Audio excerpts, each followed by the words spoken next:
Alright, so we out here at Tyrell's truck. It's gonna be real quick. So check out this. Check out this. This is some nonsense right here, man. So, alright.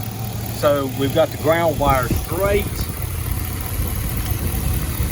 And I didn't do this. You know, I told Tyrell what he needs to do so that he'll get it done.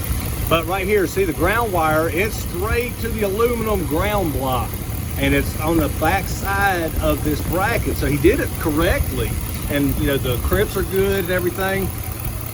And you know, here on the battery delete, this terminal right here, and look, we've got, it's showing negative 2 amps of current. So when I hit this wire on here, all I'm going to do is I'm going to go this ground wire to the alternator case itself, right? And then watch the current.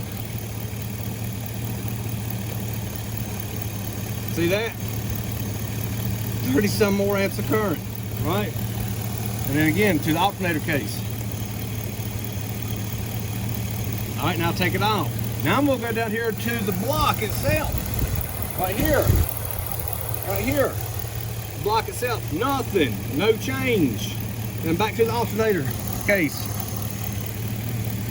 It's got 30 amps of current, and that's just going to the battery, only to the battery. So, yeah, that's some messed up shit right there. I've never seen that. I mean, look, I mean, it's a direct contact on this side and on that side. You can't see it, it's dark out here, my light's in the way. But anyway, that's some crazy shit right there, but we'll get it straightened out.